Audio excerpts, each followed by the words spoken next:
Magandang umaga sa ating lahat, mga kasama. Sa araw na ito, malinaw ang ating mga narinig sa tatlong tagapagsalita. Kahirapan, kawalan ng hustisya, at kabulukan ng gobyerno dahil ang mga naglipas na gobyerno ay asinderong gobyerno. Kung bakit walang naging presidente na hindi naging asindero. Ano ang ibig sabihin nito? Malinaw na walang tunay na reforma sa lupa. Nananatili ang kawalan ng lupa ng milyon-milyong magsasaka. Binabarat ang kanilang produkto. Napakataas ang gasto sa produksyon.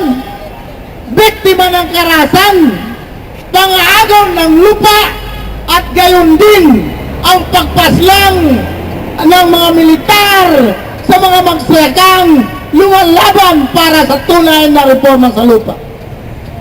Maliban dyan po, mga kasama, nariyan ang pagiging paghirap ng mga magbukid dahil sa pagbagsak o paggaya o kaya ang pagdagsa ng mga produktong agrikultural mula sa ibang bansa na dulot ng import liberalization.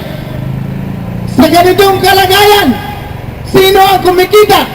Kumikita sa ganitong transaksyon ay mismo ang Malacanang at ang kanyang mga tauhan.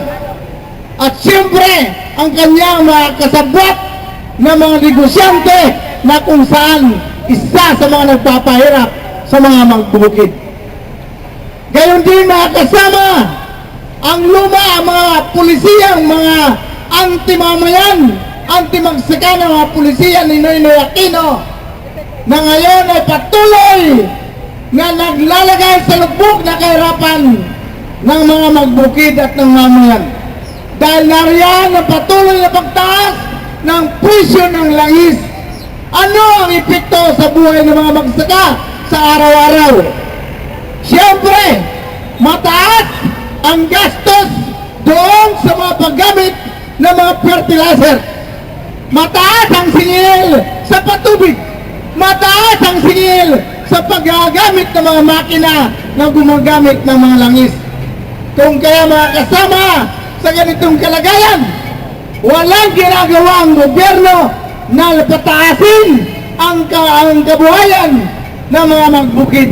Ang presyo ng palay sa ngayon ay patuloy na binabarat dahil wala ng pondo ang National Food Authority upang sa gayon ay bilhin ang mga produktong palay ng mga magsakang Pilipino. Sa ganitong kalagayan, malaganap ang diskontento ng mga magbukid sa kanayunan. Kung gala, patuloy na nag-organisa ang hanay ng muling magsaka upang sa gayon ay magtulak ng isang tunay na pagbabago ng sistema sa kanayunan. Sa kanayunan lamang matatagpuan ang tunay na hustisya ng mamayan. At gayon din kailangan kung ang gobyernong ito ay suportado at ginagamit na instrumento, ang mga batas, ang korte, ang pulis at militar. Natural lamang ng mamayan, ang mga magbukid at iba pang sektor ng lipunan ay pumili ng kanilang maging tagapagtanggol na kung saan kinakailangan na natin ngayon.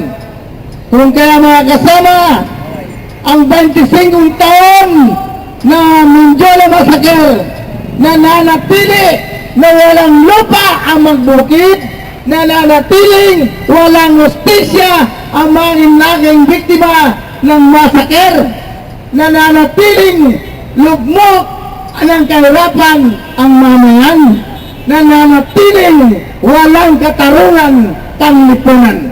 Sa ganitong kalagayan, ang ating hamon, patuloy natin i-organisa ang ating hanay upang sa kayo itulak, isulong ang ating pambansang kalayaan at demokrasya na may sosyalistang perspektiba. Mga kasama, handa na po ba kayo papunta sa Mindiola? Maraming salamat at ipaglaban ang tunay na reforma sa lupa. Maraming